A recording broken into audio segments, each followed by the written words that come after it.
2009's King of Thorn is one of the most mixed bags of mixed bags I've seen in quite a long time. It's like a bowl of snack mix, you know, where you get like a bunch of like Cheetos and good stuff, but they always seem to like load the bag with way too many pretzels, and no one likes the pretzels. If you say you do, you're lying. So essentially the plot is that the world has become devastated by a weird virus called Medusa that kills people by petrifying them. To counter this, humanity puts a small number of people in shitty Hogwarts castle in a cryosleep to hopefully wake up when Medusa's been cured.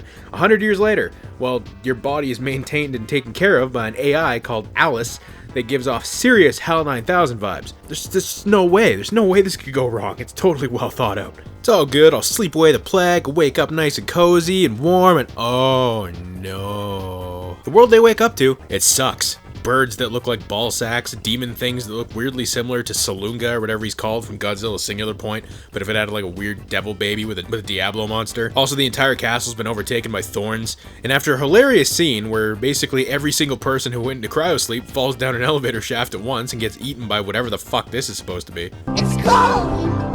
A big long knobs, it has the juice. Our remaining survivors must figure out why the hell, what the hell, when the hell, you know, the usual. The way this movie plays out is incredibly similar to like other quote-unquote death game types of movies or anime, which for some reason are ridiculously popular in Japan. You know the deal? Danganronpa, Deadman Wonderland, King's Game, Battle Royale.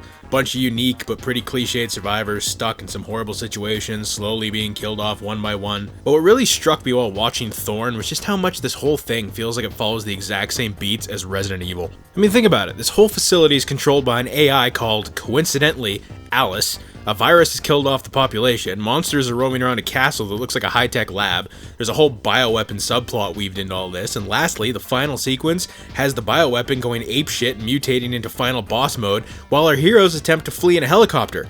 There's no way you can convince me this didn't start as a Resident Evil story. There ain't no way. The only thing missing is a freaking timer to self-destruction. And you'd think with the description I just gave that this would be a contender for one of the goriest anime ever made. But it's unfortunately very tame in comparison to how crazy you'd think it'd be. There are some bloody deaths for sure, but I guess I went into this expecting more. I don't know if it makes me sound like a sick, twisted SOB, but the lack of violence actually kind of disappointed me. I don't know, I've always seen this movie being included in lists for like most violent anime and like the same league as Blood Sea or Corpse Party, but this is nowhere near that level. Some of the dub voiceover though, what the fuck? Hilarious. The animation studio that produced this was Sunrise, a studio well known for their work on the many Gundam series. The hand-drawn animation throughout Thorn is honestly quite good. Pretty detailed, but for some goddamn reason, as what seems to be so common in anime, especially back in 2009, they throw in this fugly CG that looks about on par with Berserk 2016, and that's just depressing. I get using it sparingly, but they basically bust their wad all over you in excess to this with the CG. Even scenes that don't even need the CG. Like, why did this need to be CG? Why did this need to be CG? There's actually a single fight scene that isn't CG, and it looks really great. So if you could animate this, the elimination of anything that threatens the newly located host. Sounds lovely. Remind me why you're trying to beat me to death in the process. Why did you have to do this?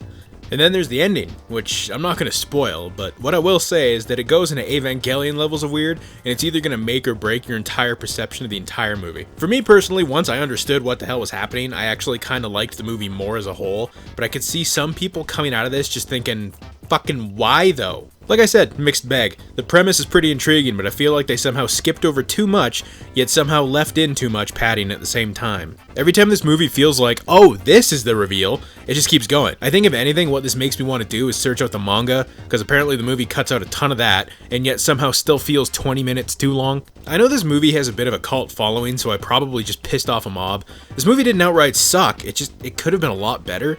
There was a lot of potential here, and I just feel like they missed the mark a bit. I don't typically give ratings, but this has got to be like one of the most 6 out of 10 animes that I've watched in quite a while. In time, it'll cover the whole planet in that thorny shit. The King of Thorn!